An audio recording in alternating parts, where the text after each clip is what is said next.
Nah, satu hal yang perlu kita ingatkan, ini belum kita ingatkan, di sebelah sini ada setengah lingkaran, yaitu Hijr Ismail di sebelah sini. Nah, kalau kita tawaf, jangan masuk ke Hijr Ismail. Karena apa? Itu nggak sempurna tawafnya. Sebab Hijr Ismail itu bagian dari Ka'bah. Jadi tadinya, nanti kalau di sana, hadirin sekalian, jamaah sekalian melihat, Ka'bah itu sebenarnya luasnya sampai Hijr Ismail itu masuk area Ka'bah. Dulunya. Namun tak kala orang-orang Quraisy merenovasi Ka'bah, duitnya kurang, bahasa kitanya. Biayanya kurang karena mereka memberikan syarat, jangan ada yang nyumbang untuk renovasi Ka'bah kecuali dari harta yang halal.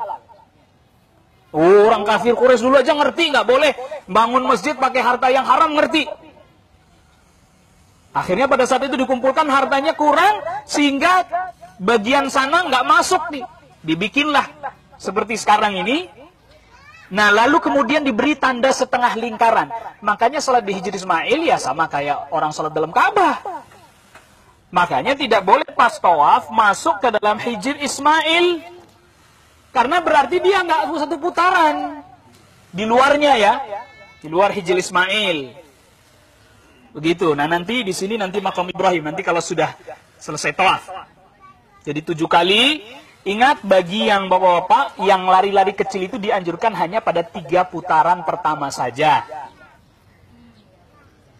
Adapun pada 4 putaran terakhir, bapak-bapak atau laki-laki tetap berjalan biasa. Nah, ketika tawaf, apa yang kita lakukan? Memperbanyak zikir, boleh juga membaca Al-Quran. Jadi tidak ada zikir khusus ketika tawaf. Tawaf 1 baca ini, tawaf 2 baca lain lagi. Yakin nggak bakalan hafal? Orang yang ada pembimbingnya aja baca kok. Pernah saya dapati gitu. Tawaf pertama baca, ada bacaan khususnya. Dia baca juga tuh pembimbingnya, nggak hafal-hafal, padahal udah lama membimbing. Ya, bagaimana mau hafal orang? Ini doanya panjang 1 putaran. Putaran kedua panjang lagi, lain lagi. Nggak hafal-hafal pembimbingnya. Jadi bebas. Mau zikir apa saja dibaca. Ya. Mau baca Quran juga boleh. Dari hafalannya boleh. Mau berdoa juga boleh. Silahkan. Karena termasuk diantaranya pada saat yang diijabah doa ketika dia tawaf. Boleh silahkan dia mau berdoa. Nggak masalah. Sampai tadi, sudah sampai pada putaran yang ke-7, anggaplah kita ini sudah putaran yang ke-7, ya, sudah selesai pada putaran yang ke-7, maka keluar dari tempat tawaf. Keluar dari tempat tawaf artinya tuh, kalau bisa ngambil jalurnya yang melebar. Jangan mepet lagi ke Ka'bah, nanti susah keluarnya. Jadi pas kalau mau mulai mepet nggak apa-apa, mepet ke Ka'bah, tapi pas ketika mau selesai putarannya jadi melebar biar bisa keluar. Gampang. Ini kalau masih mepet di sini, nanti mau keluar ketabrak sama teman yang di sini. Hati-hati itu ya. Jadi melebar, makin melebar, makin melebar, makin melebar. Ya sambil keluar tawaf dengan mengucapkan Bismillah, Allahu Akbar. Sudah selesai.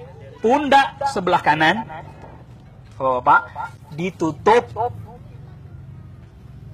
Yang lalu kemudian menuju tempat di belakang Maqam Ibrahim. Anggaplah ini Maqam Ibrahim. Nanti di sana ada kaca gitu ditutup, warnanya keemasan gitu ya. Tidak dianjurkan usap-usap Maqam Ibrahim. Tidak ada perintahnya. Apalagi sampai nempel gitu ya. Nggak dianjurkan. Sama juga ini. Ka'bah. Tidak dianjurkan usap-usap Ka'bah. Nggak ada. Ya. Tidak dianjurkan juga nempel di Ka'bah. Ini. Kecuali di Multazam. Memang dianjurkan. Kalau bisa. Multazam itu sih. Kalau bisa. Di antara Hajar Aswad dengan pintu ini. Kalau bisa. Kalau enggak apa-apa. Dia anjurkan gini, menempelkan badannya begini. Namun kalau tidak juga tidak apa-apa.